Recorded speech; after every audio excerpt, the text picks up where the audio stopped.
أعوذ بالله من الشيطان الرجيم. بسم الله الرحمن الرحيم. الحمد لله نحمده ونستعينه ونستغفره ونؤمن به ونتوكل عليه ونعوذ بالله من شرور أنفسنا ومن سيئات أعمالنا. من يهده الله فلا مضل له ومن يضلله فلا هادي له. ونشهد أن لا إله إلا الله وحده لا شريك له. ونشهد أن محمدًا عبده ورسوله. وصلى الله عليه وسلم تسليمًا كثيرًا كثيرًا. أما بعد، قال الله عز وجل: أعوذ بالله من الشيطان الرجيم. وما أرسلناك إلا رحمة للعالمين. وقال الله تبارك وتعالى: قل إن كنتم تحبون الله فاتبعوني يحببكم الله ويغفر لكم ذنوبكم والله غفور رحيم. صدق الله العظيم. وقال النبي صلى الله عليه وسلم: لا يؤمن أحدكم حتى أكون أحب إليه من والده وولده والناس أجمعين، أو كما قال عليه الصلاة والسلام. کی محمد سے وفا تو نے تو ہم تیرے ہیں. یہ جہاں چیز ہے کیا لوح و قلم تیرے ہیں. وہ نبیوں میں رحمت لقب پانے والا، وہ نبیوں میں رحمت لقب پانے والا، مراد غریبوں کی برلانے والا. اللہ کے محبوب بندوں اور اللہ کی محبوب بندیوں، آج ہم اور آپ جلسہ سیرت النبی صلی اللہ علیہ وسلم اور اصلاح معاشرہ کے پروگرام میں تشریف فرما ہیں،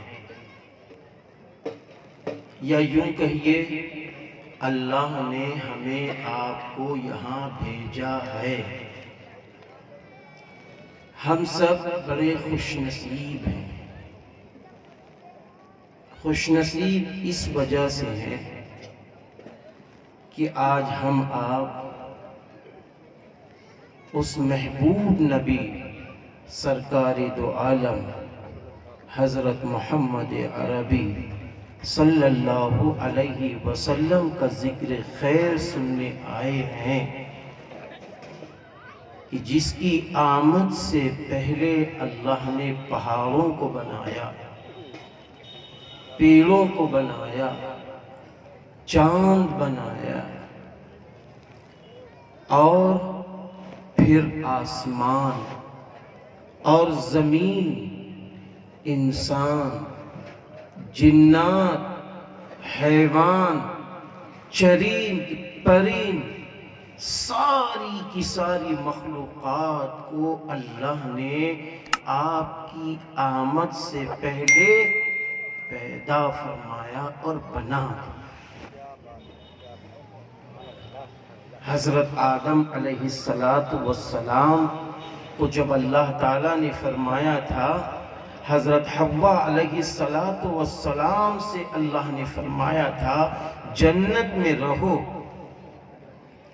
جہاں سے چاہو کھاؤ پیو چلو پھرو سب کچھ کرو، مگر اس پودے کے قریب نہ جانا، اس کا پھل نہ کھانا ہے۔ وہی ہو گیا، پھل کھا لیا۔ اللہ نے آواز دی، اے آدم، اے حوا، میں نے کہا تھا کہ تم اس کے قریب نہ جانا، اس کا پھل نہ کھانا، لیکن ابلیس لعین کے اثرات سے یہ عمل ہو ہی گیا۔ اب تم دونوں کو دنیا میں جانا ہے، دونوں کو جانا ہے۔ تو جب حضرت آدم علیہ السلام جنت سے نکل رہے تھے تو اس موقع پر اللہ کے سامنے بہت روئے، بہت روئے، اور روتے روتے فرمانے لگے، اے میرے اللہ، مجھے حضرت محمد صلی اللہ علیہ وسلم کے طفیل میں معاف فرما دے۔ آواز آئی، اے آدم، یہ نام تم نے کہاں دیکھ لیا؟ حضرت آدم علیہ السلام نے فرمایا، میرے اللہ، جب تو مجھے جنت سے نکال رہا تھا، یا اللہ، جنت کے چاروں طرف جنت کے کناروں پر میں نے ایک ہی کلمہ لکھا ہوا دیکھا تھا، لا الہ الا اللہ محمد رسول اللہ صلی اللہ علیہ وسلم۔ تو اللہ نے معلوم ہے کیا فرمایا؟ فرمایا، اے آدم، اے حوا، سچ کہا تم نے۔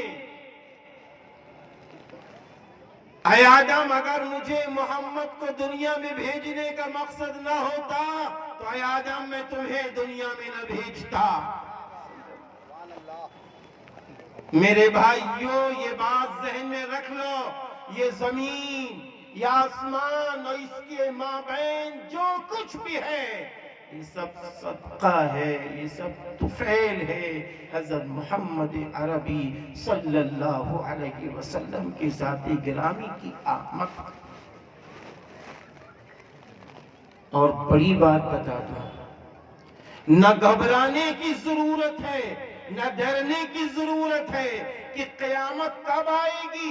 سن لو، محبوب نبی نے یہ بھی فرما دیا ہے، جب تک کلمہ طیبہ لا الہ الا اللہ محمد الرسول اللہ کا پڑھنے والا رہے گا، قیامت نہیں آئے گی، قیامت نہیں آئے گی، قیامت نہیں آئے گی۔ ہمیں ڈرنے کی ضرورت کسی سے نہیں ہے، بات ڈرنے کی آ گئی۔ ہمیں ڈرنے کی ضرورت کسی سے نہیں ہے، نہ انسانوں سے ڈرنے کی ضرورت ہے، نہ جناتوں سے ڈرنے کی ضرورت ہے، نہ جانوروں سے ڈرنے کی ضرورت ہے۔ اگر ڈرنا ہی ہے تو اپنے گناہوں سے ڈرو،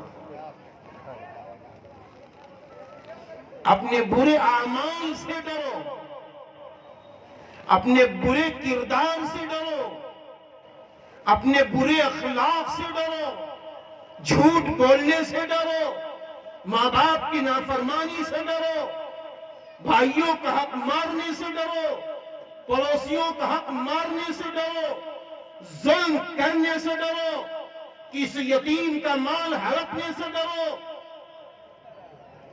میرے بھائیوں، جب یہ فکر پیدا ہو جائے گی تو ہم دنیا میں عزت والے ہو جائیں گے، ہم دنیا میں بلندی والے ہو جائیں گے۔ آج یہ اصلاح معاشرہ کا جلسہ ہے، اس لیے میں کہہ رہا ہوں کہ آج کبھی کبھی ہمارے اندر خوف پیدا ہو جاتا ہے، حالات حاضرہ کا خوف، لیکن کہ ہم بھول گئے غار ثور کو سامنے رکھو، حضرت محمد عربی صلی اللہ علیہ وسلم اندر ہیں غار میں، حضرت ابو بکر صدیق رضی اللہ عنہ ہیں غار میں، اور اس وقت رسول اللہ صلی اللہ علیہ وسلم کے خلاف ایک مہم ہے، اور یہ اعلان ہو چکا ہے 100 سرخوٹ ملیں گے جو لا کے دے دے۔ سب تلاش میں، سارے کے سارے دشمن اسلام تلاش میں ہیں۔ ایسے موقع پر اللہ کی مدد کیسی آتی ہے؟ مکڑیوں نے جالا بن دیا، معمولی پرندوں نے گھونسلے بنا لیے۔ ارے ذرا غور تو کرو، مدد الہی پہ غور تو کرو۔ معمولی پرندوں نے گھونسلے بنا لیے، انڈے دینے لگے۔ ایسے موقع پر حضرت ابو بکر صدیق رضی اللہ عنہ فرماتے ہیں اللہ کے رسول ذرا نگاہیں اوپر اٹھا کے دیکھیے، اگر یہ دشمن اپنی ایڑیاں دیکھیں تو یہ دونوں ہم دونوں کو پہچان لیں گے، ہم دونوں کو دیکھ لیں گے۔ حضرت محمد عربی صلی اللہ علیہ وسلم نے فرمایا اے ابو بکر یہ بتاؤ ہم اور آپ یعنی تم ان دونوں کے بعد تیسرا یہاں کون ہے؟ کہا اللہ ہے۔ فرمایا وہی اللہ میری اور تیری حفاظت، میری اور تیری حفاظت۔ ہمیں یہ نمونہ دیا گیا ہے، ہمیں یہ نمونہ دیا گیا ہے، ہمیں وہ نمونہ نہیں دیا گیا ہے کہ ہم خوف و ہراس کی زندگی گزاریں۔ ہم سے یہ کہا جا رہا ہے اے مسلمانوں اذان ہو مسجد کو آباد کرو۔ ایک ہوتا ہے مسجد کو آباد اس لیے کرنا کہ ہم کو ثواب ملے گا، ایک ہوتا ہے مسجد کو آباد اس لیے کرنا کہ میرا اللہ خوش ہو جائے گا، میرے محبوب نبی کی آنکھوں کو تکلیف نہ پہنچے گی۔ ہم پر نماز فرض ہے، ہمیں پڑھنا ہے، نماز اس لیے پڑھنا ہے میرا اللہ خوش ہو جائے، نماز اس لیے پڑھنا ہے میرے محبوب نبی کی آنکھوں کو راحت پہنچے، نماز اس لیے پڑھنا ہے کہ جب اللہ کی رضا نصیب ہوگی تو دنیا میں عزت، شہرت، بلندی دینے والا اگر کوئی ہے تو وہ اللہ ہے، وہ اللہ ہے۔ نمازوں کے ساتھ ساتھ، روزے رکھنے کے ساتھ ساتھ، حج کرنے کے ساتھ ساتھ ہمارا بہت بڑا ایک کام ہے، وہ حب رسول صلی اللہ علیہ وسلم بھی۔ خالی نماز پڑھ کر، خالی روزے رکھ کر، خالی حج کر کے ہم اگر حب رسول سے کٹے ہیں تو میرے بھائیوں یہ روایت ہمارے آپ کے سامنے رہنی چاہیے کہ ایک موقع پر امیر المؤمنین حضرت عمر بن خطاب رضی اللہ عنہ ہیں اور حضور صلی اللہ علیہ وسلم ہیں۔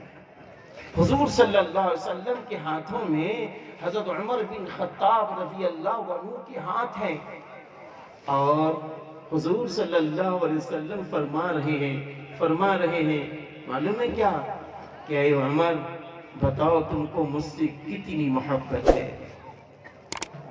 اے عمر مجھے بتاؤ تم کو مجھ سے کتنی محبت ہے۔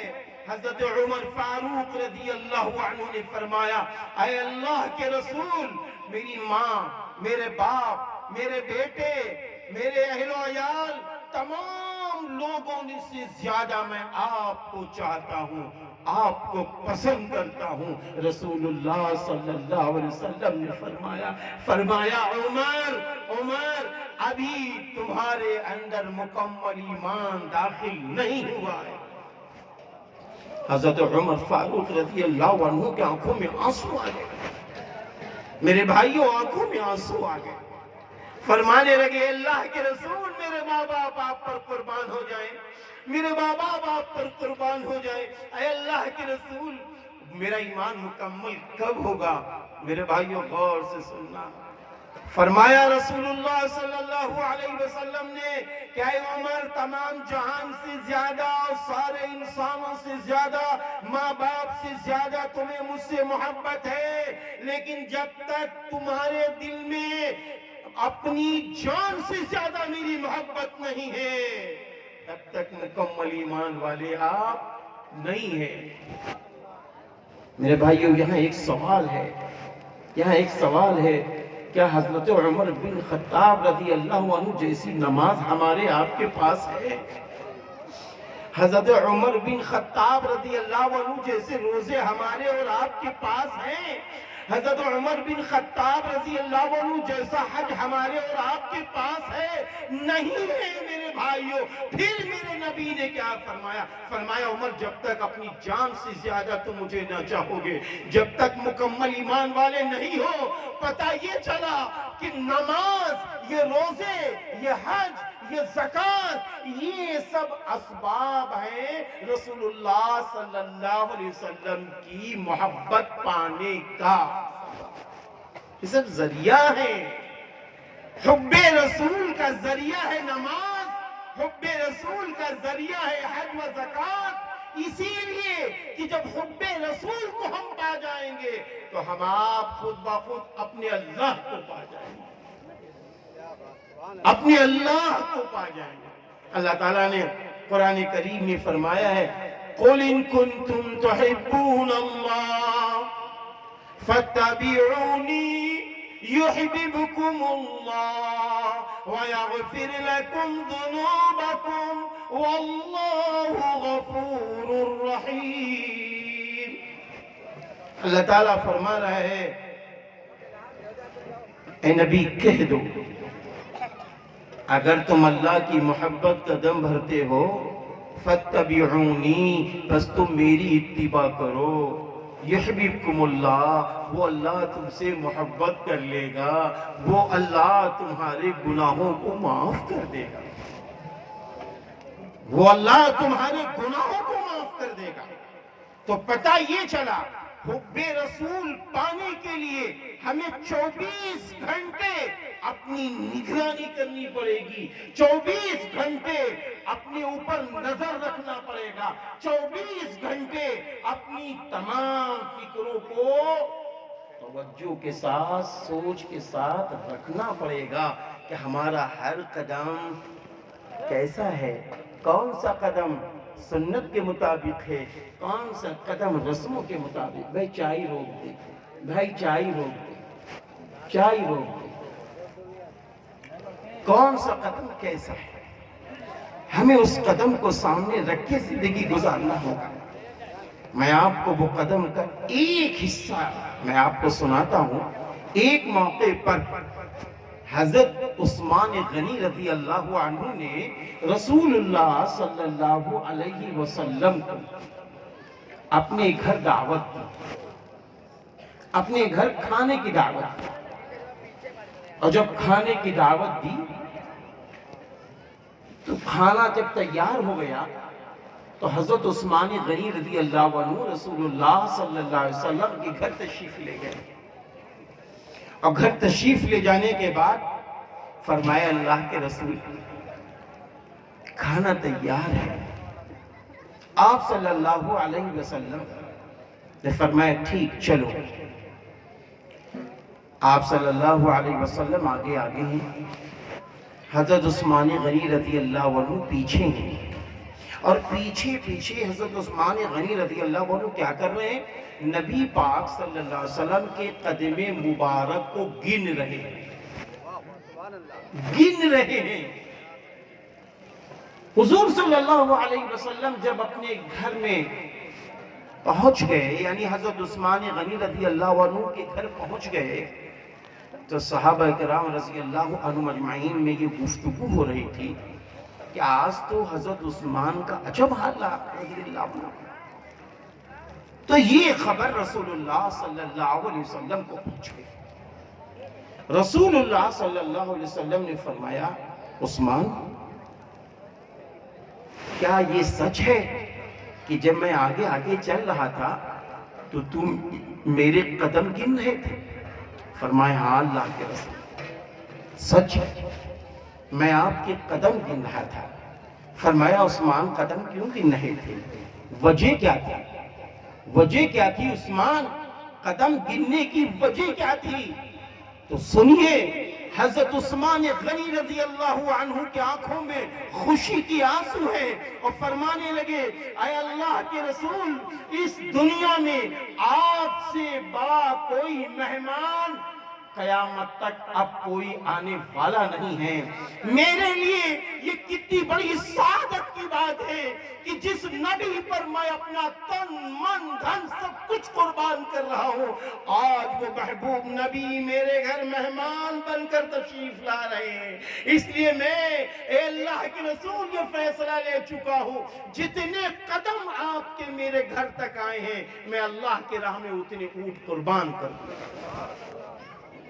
اتنے اونٹ قربان کر دوں۔ یہ ہے حب رسول صلی اللہ علیہ وسلم، یہ ہے محبت رسول صلی اللہ علیہ وسلم۔ ایسی محبت ہمیں اپنے دل میں لانی ہوگی۔ اپنے محبوب نبی سے محبت ایسی کرو، ایسی محبت کرو جیسے نماز کے اندر ہم کھڑے ہو جاتے ہیں، نماز کے اندر ہم منمانی نہیں کرتے، من چاہی کوئی کام نہیں کرتے، ایسا ہی ایک نماز کے بعد دوسری نماز کے درمیان ہماری زندگی گزرنی چاہیے۔ ہم بازار میں بھی کھڑے ہوں، ہمارا دل بول رہا ہو میرے نبی کیسے بازار میں تشریف لاتے ہیں، ہم گھر میں داخل ہو رہے ہو میرا دل یہ بول رہا ہو میرے نبی گھر میں کیسے تشریف لاتے ہیں، میں اپنے بچوں میں بیٹھا ہوں میرا دل یہ بول رہا ہو میرے نبی کیسے گھر میں بچوں کے ساتھ بیٹھتے تھے، ہم اپنی بیوی کے سامنے ہیں ہمارا دل یہ بول رہا ہو میرے نبی کیسے اپنی ازواج مطہرات کے ساتھ بیٹھتے تھے، میرے نبی کیسے اپنوں سے بات کرتے تھے۔ میرے بھائیوں، ہم کوئی بھی کام کر رہے ہوں، سارے کے سارے کام جو ہماری ضرورت سے جڑے ہیں اللہ نے اتنے محبوب نبی دیے ہیں کہ قرآن کریم نے صاف صاف فرما دیا لَقَدْ كَانَ لَكُمْ فِي رَسُولِ اللَّهِ أُسْوَةٌ حَسَنَةٌ، تمہارے لیے بہترین نمونہ موجود ہے حضرت محمد عربی صلی اللہ علیہ وسلم کی زندگی میں۔ میرے پیارے مسلمان بھائیوں، اچھی طرح ایک بات یاد رکھنا، اچھی طرح ایک بات یاد رکھنا، چاہے ہوا ہو، چاہے پہاڑ ہو، چاہے دھوپ ہو، چاہے ابر ہو، چاہے کوئی بھی معاملہ ہو، ہر جگہ حکومت اللہ کی ہے، اللہ کی حکومت ہے۔ اللہ کی حکومت میں اگر کامیابی چاہتے ہو، بلندی چاہتے ہو، عزت چاہتے ہو، شہرت چاہتے ہو، تو ہمیں آپ کو نبی کے طریقے پہ چل کے آگے بڑھنا ہو۔ تعلیم کا مسئلہ ہے، تعلیم میں ہم کو کہیں نہیں روکا گیا ہے کہ ڈاکٹر نہ بنو، ڈاکٹر بنو، انجینئر بنو، پروفیسر بنو، سیاسی رہنما بنو، تاجر بنو، کسان بنو، ہمیں کہیں روکا گیا؟ خالی یوں کہا گیا ہے، خالی اللہ کی طرف سے یہ فرمان ہے وَأَنْتُمُ الْأَعْلَوْنَ إِن كُنْتُم مُؤْمِنِينَ، اور تم ہی بلند ہوگے اگر تم مومن ہو۔ ہمیں مومن بن کر آنا پڑے گا، ہاں مومن بن کر آنا پڑے گا۔ آج لوگ کہتے ہیں یہ دینی تعلیم ہے، یہ دنیاوی تعلیم ہے، معاف کیجئے گا ہر شخص کا الگ الگ علم ہے۔ میں کہتا ہوں وہ دینی تعلیم بھی اللہ کی طرف سے آئی ہے اور یہ عصری تعلیم بھی اللہ کی طرف سے آئی ہے۔ کیوں؟ اس کی دلیل یہ ہے کہ جب حضرت آدم علیہ السلام کو اللہ نے پیدا کیا تھا اور فرشتوں نے اس سے پہلے کہا تھا اے اللہ آپ کاہے کے لیے ایسا انسان پیدا کر رہے ہیں جو دنیا میں جائیں گے جھگڑے فساد کریں گے، خون ریزی کریں گے؟ تو اللہ نے فرمایا تھا جو میں جانتا ہوں تم نہیں جانتے۔ اور حضرت آدم علیہ السلام کو جب اللہ نے پیدا فرما دیا تو اللہ نے دنیا کی تمام چیزوں کے نام حضرت آدم علیہ السلام کو سکھا دیے گئے، ساری چیزوں کے نام۔ میں صاف کہہ سکتا ہوں بھوگول، وگیان، سائنس، میتھ، میڈیکل لائن، ساری لائنوں کا علم، ساری چیزوں کا علم اللہ نے حضرت آدم علیہ السلام کو دے دیا تھا۔ اسی لیے اللہ نے قرآن میں فرمایا وَعَلَّمَ آدَمَ الْأَسْمَاءَ كُلَّهَا، اللہ نے فرمایا ہم نے آدم کو سارے کے سارے نام سکھا دیے،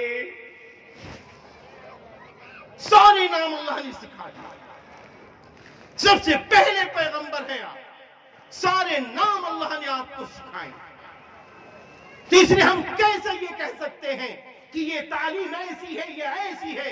ہاں یہ تو میں کہہ سکتا ہوں، اگر دینی تعلیم دنیا کی شہرت، دنیا کی بلندی، دنیا کی عزت کے خاطر حاصل کی گئی ہے، رضا الہی مقصود نہیں ہے، تو میرے بھائی وہ تعلیم بھی تو دنیاوی تعلیم بن جائے گی، وہ تعلیم بھی تو دنیاوی تعلیم بن جائے گی بھائی۔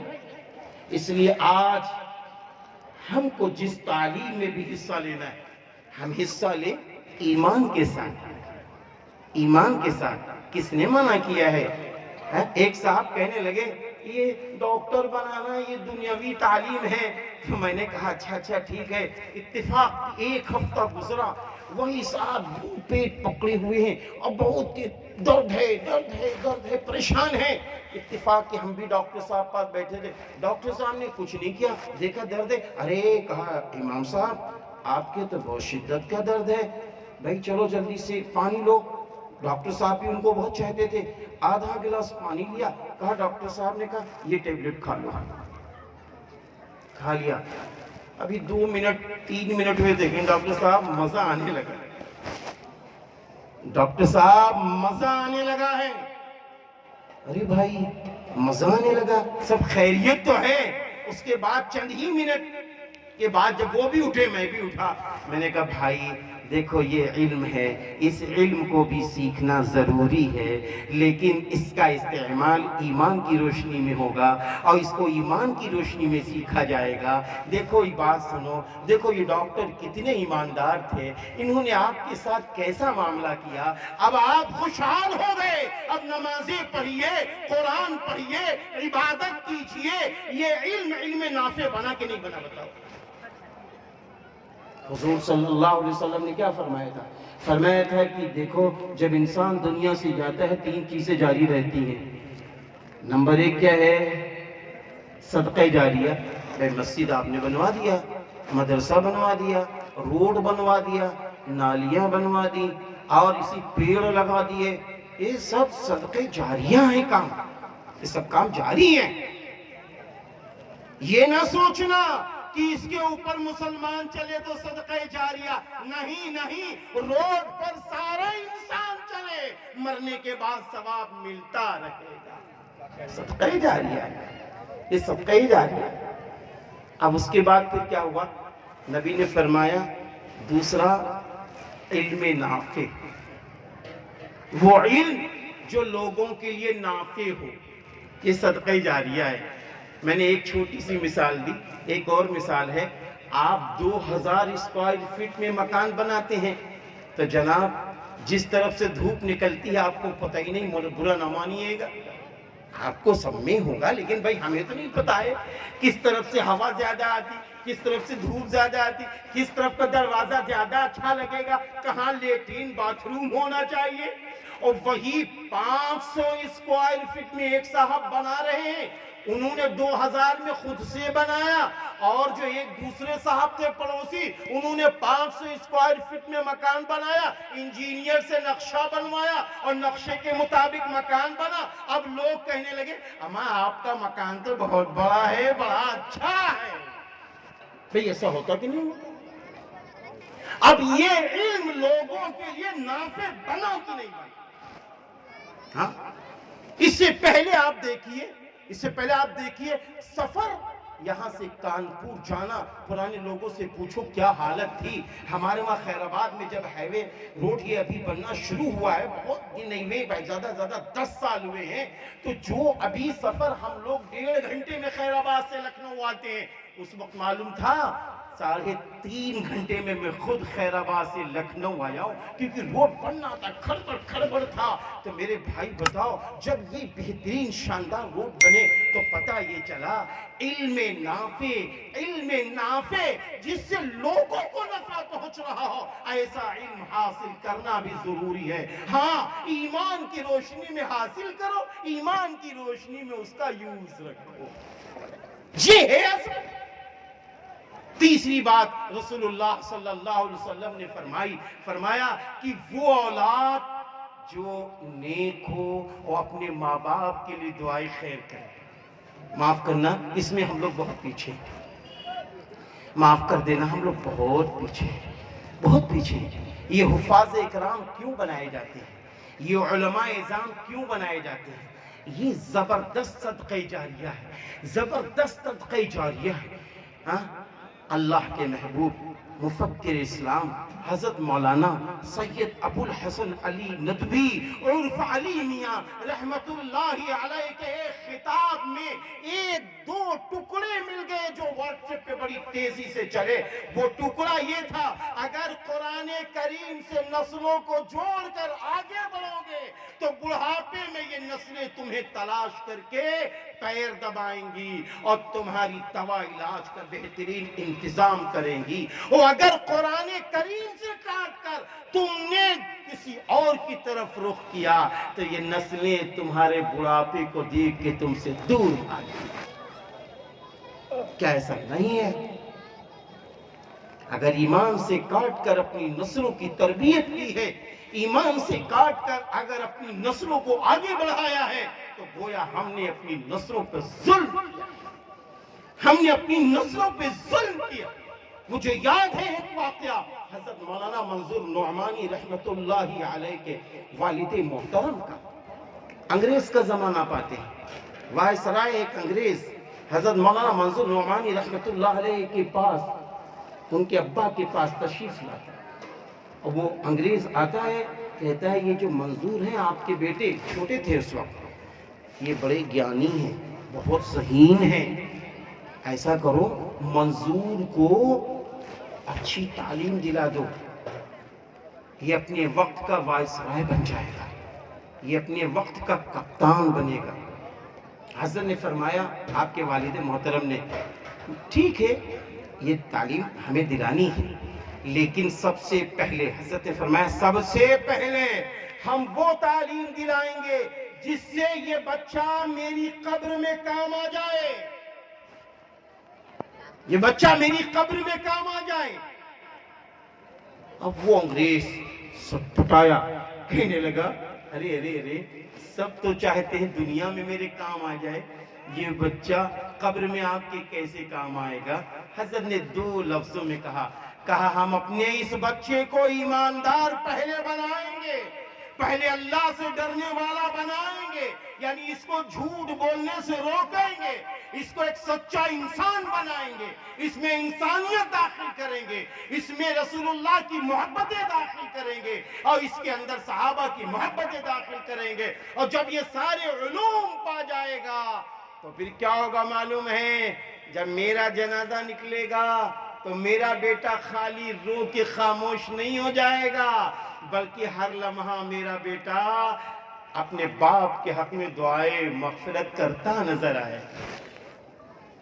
جب یہ میرا بیٹا لوگوں کو بھٹکی راہ سے نکال کر، شراب پینے والوں کو شراب کی راہ سے نکال کر، جوا کھیلنے والوں کو جوا کی راہ سے نکال کر، اور اللہ کی نافرمانی کرنے والوں کو اللہ کا فرما بردار بنانے کی کوشش کر رہا ہوگا، تو اس کا اجر میری روح کو پہنچ رہی ہے، میری روح کو پہنچ.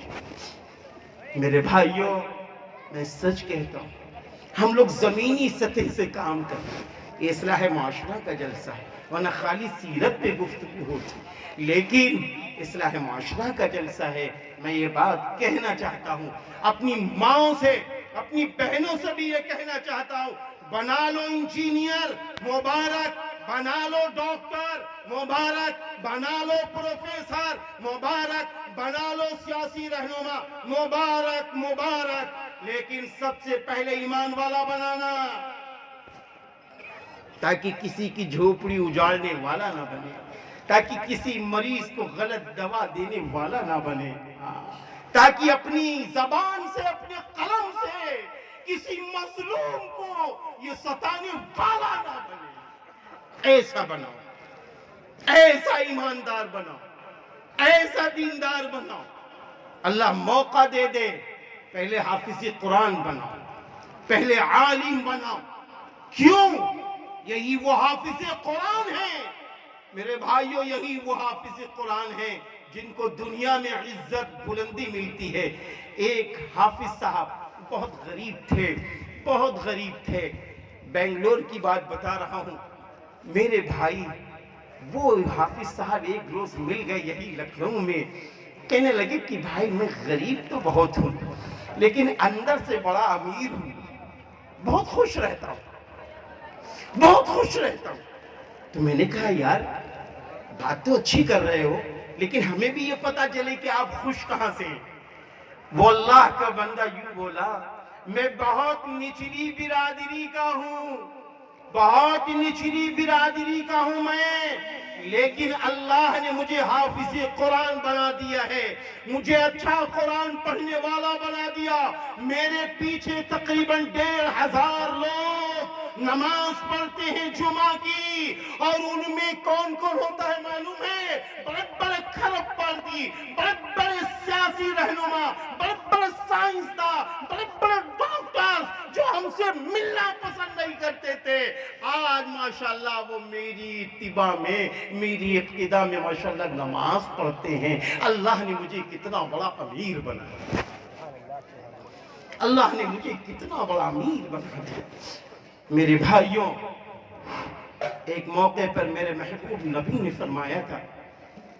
فرمایا تھا میرے امتیوں میں بہت سارے ایسے امتی ہوتے ہیں کہ اگر وہ کسی سے پیسہ مانگ لے ادھار، کوئی ان کو پیسہ نہ دے، اگر وہ کہیں جا کے کوئی سوال کر لے تو ان کا کوئی سوال پورا نہ کرے، لیکن وہی بندہ، وہی اللہ کا بندہ جب اللہ اس کے سوال کو رد نہیں کرتا، کیونکہ وہ اللہ کا اتنا مقبول اور اتنا محبوب بندہ ہوتا ہے. اس لیے میرے بھائیوں، ہمیں اپنے سماج کو اچھا رخ اگر دینا ہے، ہمیں سماج کو اچھا رخ دینا ہے تو اپنی بیٹیوں کی تعلیم پر، اپنے بیٹوں کی تعلیم پر نظر ڈالنی ہوگی. کیونکہ تعلیم، مفکر اسلام علی میاں ندوی رحمت اللہ علیہ نے فرمایا تھا، جس طرح انسان کے جسم میں ریڑھ کی ہڈی ہوتی ہے نا، ریڑھ کی ہڈی، اگر ریڑھ کی ہڈی اچھی ہے، ریڑھ کی ہڈی صحیح ہے تو انسان دوڑتا ہے، چلتا ہے، پھرتا ہے. اور اگر ریڑھ کی ہڈی خراب ہو جائے، اگر ریڑھ کی ہڈی خراب ہو جائے تو کیا ہوگا معلوم ہے؟ انسان لونج ہو جائے گا، کھرب پتی ہے، وہ دوڑ کے کسی کی مدد نہیں کر سکتا، چل کے کسی کی مدد نہیں کر سکتا. ایسے ہی حضرت مولانا رحمت اللہ علیہ نے فرمایا، اگر تم نے اپنے بچوں کو علم سے، علم دین سے کاٹ دیا تو سن لو تم نے اپنے سماج کو لنج کر دیا، تم نے اپنے سماج کو لنج کر دیا. اور ایک موقع پر اور بھی فرمایا تھا، فرمایا بخار وقتی بیماری ہے، بخار وقتی بیماری ہے، سر درد وقتی بیماری ہے، لیکن جہالت پوری زندگی کی بیماری ہے، جہالت پوری زندگی کی بیماری ہے. تو اس بیماری کے خاتمے کے لیے اس جلسہ اصلاح معاشرہ کے اسٹیج سے یہ پیغام دیا جا رہا ہے، ہم یہ طے کر کے اٹھے، ہماری مائیں اور بہنیں یہ طے کر کے اٹھے، ہم اپنے بچوں کو، اپنی بچیوں کو ان پڑھ نہ رکھیں گے، ہم علم دین کی طرف بھی بڑھیں گے، عصری علوم کی طرف بھی بڑھیں گے، اور ایمانداری کے ساتھ اپنے بچوں کی اچھی تربیت کے ساتھ ان کو آگے بڑھاتے جائیں گے، آگے بڑھاتے جائیں گے، آگے بڑھاتے جائیں گے. میرے بھائیوں، اولاد نعمت ہے، اولاد نعمت ہے۔ آپ بتائیے نعمت کس کو کہتے ہیں؟ ببول کے کانٹے کو کوئی نعمت کہے گا؟ ببول کے کانٹے کو کوئی نعمت کہے گا؟ اگر کسی کی اولاد اللہ نہ کرے چور بن جائے، اللہ نہ کرے شراب پینے والی بن جائے، اللہ نہ کرے جوا کھیلنے والی بن جائے، اللہ نہ کرے ماں باپ کی نافرمان بن جائے، اللہ نہ کرے پڑوسیوں پہ ظلم کرنے والی بن جائے، تو کیا اس اولاد کو نعمت کہا جائے گا؟ نہیں نہیں، اسی لیے کہا گیا اللہ نے جو نعمت دی ہے اس نعمت کی قدر کیجئے، اس کی قدر ایسی کیجئے کہ اس کی عمر بڑھتی جائے، اس کا علم بھی بڑھے، اس کا ایمان بھی بڑھے، اس کی عمر بھی بڑھے، اس کا اسلام بھی بڑھے، اس کی عمر بھی بڑھے، اس کے اچھے اخلاق بھی بڑھے، اس کی عمر بھی بڑھے، اعلیٰ تعلیم بھی بڑھے، اس کی عمر بھی بڑھے، اعلیٰ کردار بھی بڑھے، اس کی عمر بھی بڑھے، اچھے گفتار بھی بڑھے۔ ایسی تعلیم دلانے کی ضرورت ہے، ایسی تعلیم دلانے کی ضرورت ہے جو دونوں جہان میں کام آ جائے، جو دونوں جہان میں کام آ جائے۔ اگر ہم اس تعلیم کی طرف توجہ دیں گے تو انشاءاللہ دنیا بھی بنے گی، آخرت بھی بنے گی۔ میرے بھائیوں، آج کا یہ جلسہ سیرت النبی صلی اللہ علیہ وسلم، جلسہ اصلاح معاشرہ، اس میں الحمدللہ حضرت مولانا محمد شبلی صاحب دامت برکاتہم العالیہ وہ بھی تشریف لانے والے ہیں، اور بڑے اچھے اچھے شعراء عظام بھی تشریف فرما ہیں، جلوہ افروز ہیں۔ یاد رکھنا، نعتیہ کلام سننا اور نعتیہ کلام پڑھنا اور نعتیہ کلام لکھنا، یہ سب رسول اللہ صلی اللہ علیہ وسلم کو پسند تھا۔ حضرت حسان بن ثابت رضی اللہ عنہ کو رسول اللہ صلی اللہ علیہ وسلم مدعو فرماتے تھے اور کہتے تھے حسان حسان آؤ میرے منبر پر، مسجد نبوی میں آؤ میرے منبر پر، حسان نعتیہ کلام پیش کرو۔ میرے بھائیوں، نعتیہ کلام چاہے علماء دیوبند ہوں، چاہے علماء ندوۃ العلماء ہوں، چاہے علماء سہارنپور ہوں، یہ سارے کے سارے اکابر حضرات کو نعتیہ کلام بہت پسند ہے۔ نعتیہ کلام بہت سارے علماء نے لکھا بھی ہے، بہت سارے علماء پڑھتے بھی ہیں۔